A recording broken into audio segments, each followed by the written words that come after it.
In this chapter, we'll focus on education and American minority groups, and in particular, educational inequality. What are the functions of education? Often it's thought that education is a way out of misery. However, education may actually perpetuate poverty, and it also perpetuates social inequality. Education is a system that segregates. Starting with Brown versus Board of Education, school systems were forced by law to end segregation. Desegregation of schools took a long time and also used force by enforcing the law with the National Guard. Two-thirds of school districts were desegregated in the early 1980s. However, segregation started again to rise in 1988. A typical segregated school is 90%. Typically, segregated schools have 90% of students who are considered part of a racialized minority. The poverty rate within the school is typically very high. White, Black, and Latino or Latinx students all attend schools where their own race is the majority. These schools tend to have teachers with lower credentials and fewer resources. They tend to be located in larger cities, and most segregation that exists today is between school districts. Segregation between schools segregation between schools also occurs within the same district. How do most Americans view segregation in education?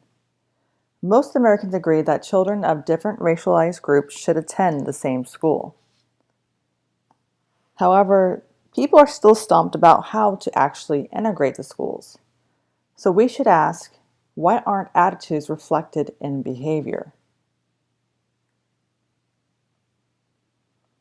First, let's talk about, to answer this question, we have to ask, what is causing segregated schools?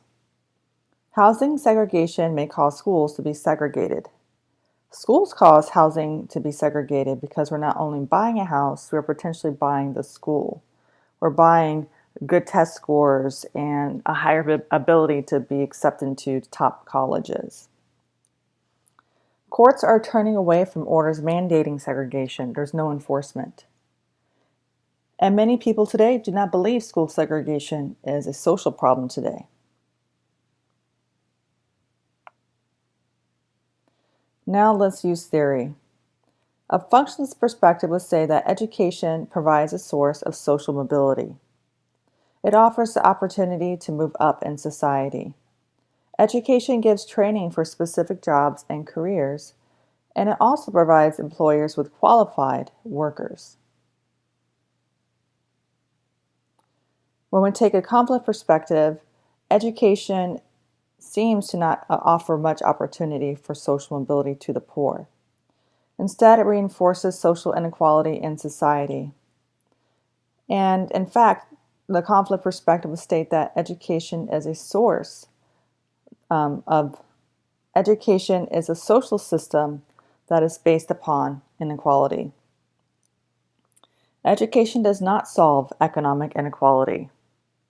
Its purpose instead is to channel students into the roles and statuses similar to their parents.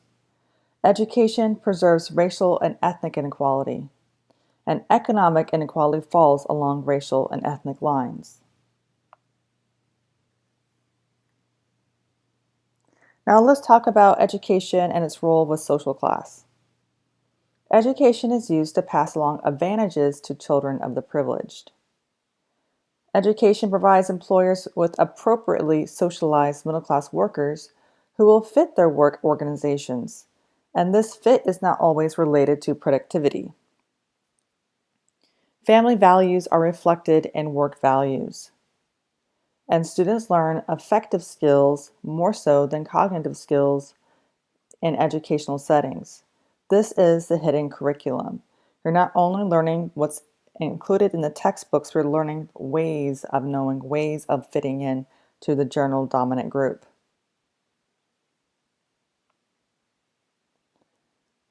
Not all schools are funded in the same way. In fact, there's an incredible amount of inequity in funding for schools. Schools with large minority student populations are underfunded compared to schools that are with student populations that are predominantly white. Schools get about half the revenue from state aid and the rest from local property tax. So imagine a suburban area or an affluent area and what kinds of schools they may have compared to an area that's full of people who rent. They don't pay property tax. So if you have a lot of low-income workers who are renters, typically their schools are not funded very well. The lowest level of spending occurs within districts with 20 to 49% minority students. The highest level of spending is within districts with 50% minority students.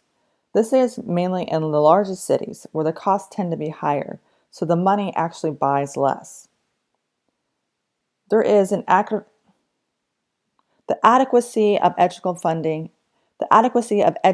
funding is still low in the highest level of spending. The middle level of spending are within districts with less than 20% minority students where the money goes further.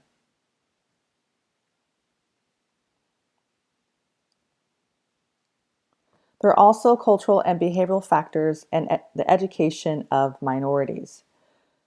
The interaction between students and teachers may be more important than funding for schools. However, funding within the school still matters a great deal.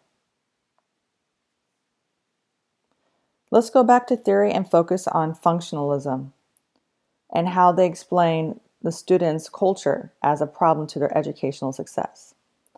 Functionalists will say the problem stems from minority students' dysfunctional attitude. They come from a family they may come from a family that is defined by cultural deprivation. And this is when the poor success is attributed to poor performance by minorities to less developed skills and poor work habits. They simply don't know how to work hard. Their parents are characterized as not seeing the value in book learning and do not teach it to their children. So how do we fix this issue? From a functionalist perspective, they argue that we should change the attitudes of disadvantaged students so that they could develop a positive self-image and believe that they control their environment. They argue that as aspirations and achievements of fellow students increase around them, minority students will also increase because this is a form of role modeling and the student will conform to their highly successful peers. Desegregation of schools is associated with higher achievement among minority students. So again, if minority students are around their white peers, they should also increase their academic achievements.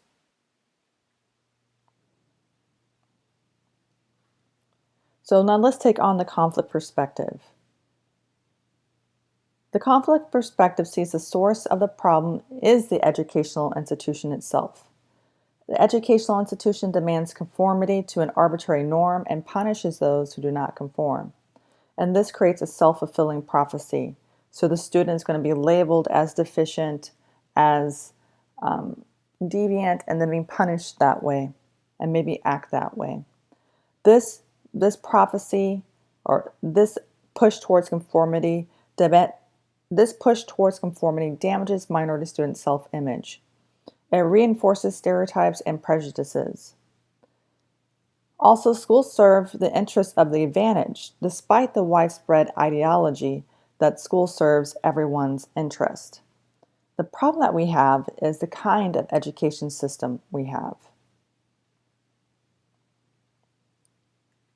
The solution from a conflict perspective is to expose people the solution from a conflict perspective is more exposure to cultures of minority and race, more exposure to cultures of minority racialized groups. Typically, what we see in course curriculum is materials that tend to be stereotypical and biased. This course curriculum excludes minorities from historical materials and limits role models from racialized minority groups. This is starting to change. We now see the greater appearance in terms of numbers and also less stereotypical roles for minority groups. Multicultural textbooks are starting to display the full diversity of groups, where we're pushing towards a mosaic model versus a melting pot model. However, school materials still tend to be Eurocentric or told from a European experience. To combat that, Afrocentrism as one form, as alternative education, highlights and emphasizes the cultures and accomplishments from people from the African diaspora.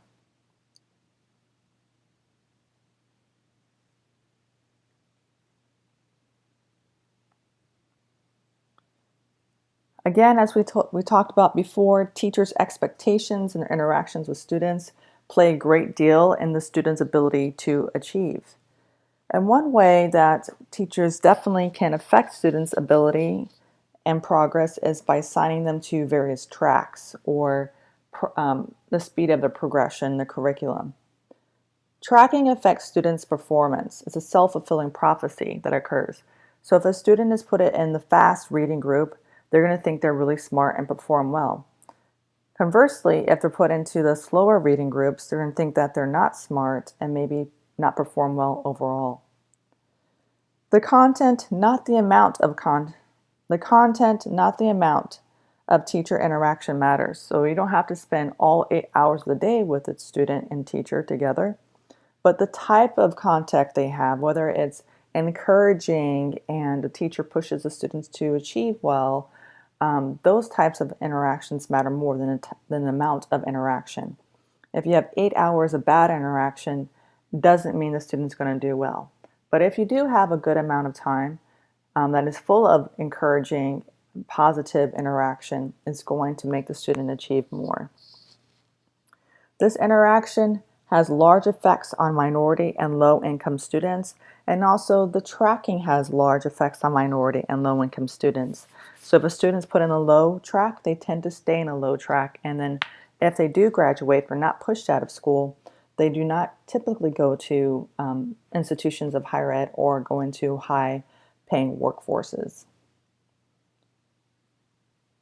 So again, this track sticks with the student as a label and demands,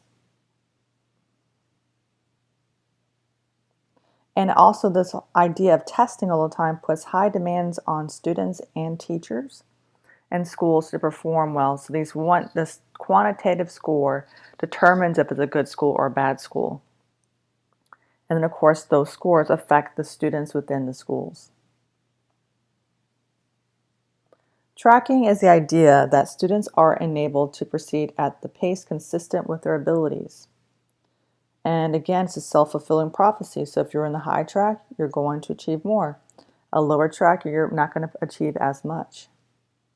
Minority and lower status students are placed into less advantaged track more often than students from privileged groups. And the test scores could be arbitrary. Just being part of a group that seems to be stereotyped as less academically inclined, the student has a label attached to them and the teacher interacts with them that way. And of course, this testing occurs more in racially and economically diverse schools, more so than predominantly white school spaces.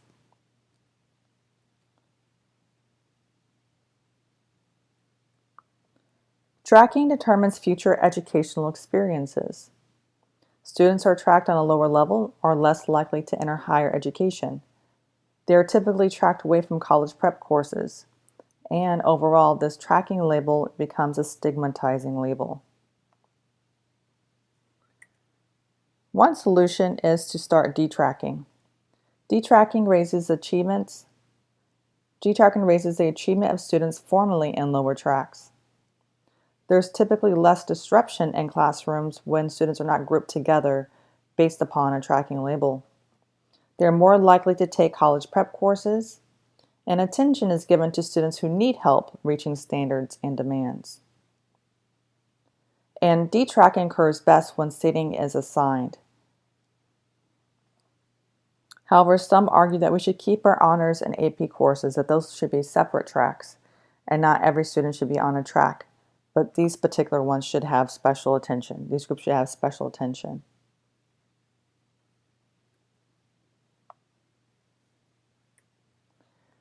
Now let's talk about language and the linguistic issue and the bilingual education debate. Linguistic differences between minority students and their teachers occur, which may, of course, affect their interactions, may also affect the teacher's perception of the students, and also the student's ability to be successful. Negative and correct labels are given to students who do not enter schools speaking standard English. Some schools are failing to teach students standard English as well.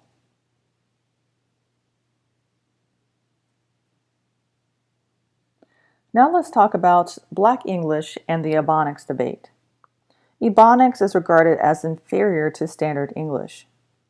And this may be because teachers do not have the cultural and linguistic knowledge to understand Black English. Ebonics or Black English is not inferior. It has standard rules concerning tenses, subjects, and verbs. However, students who speak Black English are thought of as slow or illiterate. And this may be because teachers have low expectations about Black Americans in general and those who speak Black English.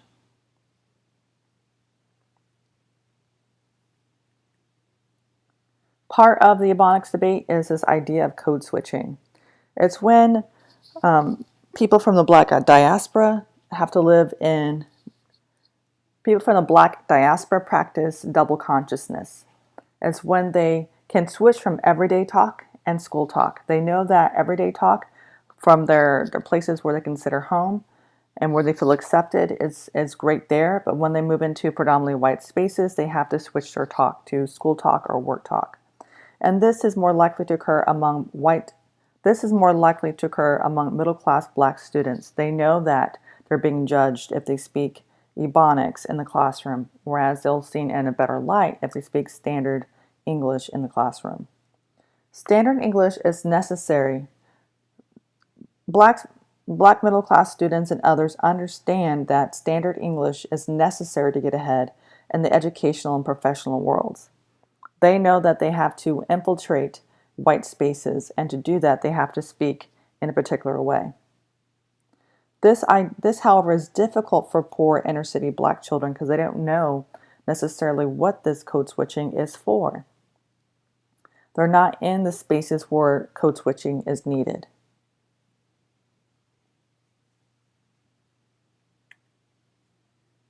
Hispanic and Asian American students in bilingual education.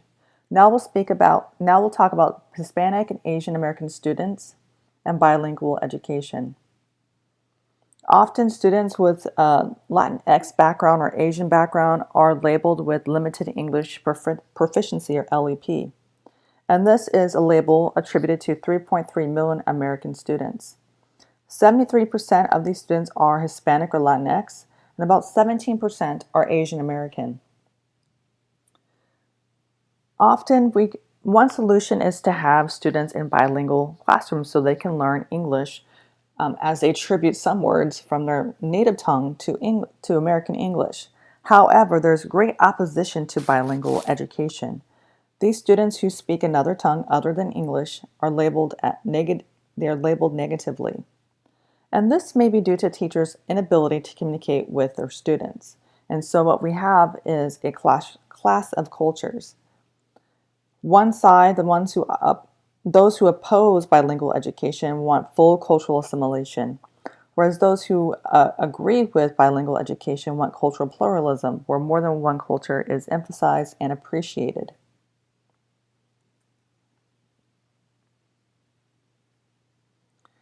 So we have two different camps regarding education and bilingual education. One is pro-bilingual education and one is pro-English immersion. English immersion is when it's a full English-only classroom and no other language is presented or spoken in the classroom. Research has shown that there's more positive effects from bilingual education. And the most effective programs emphasize both the importance of English and native languages.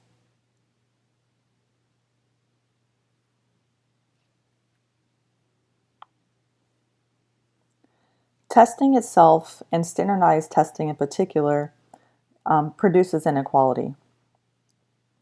Minorities tend to score lower on intelligence testing than whites, and this is because most tests are culturally specific. It does not test the ability, but rather knowledge accumulated in task performances of a particular culture. And so what these tests measure instead of intelligence is language acquisition and cultural differences. Another area of concern is the stereotype threat. So when students from stigmatized groups are put into a testing situation, that increased amount of stress leads to lower scores.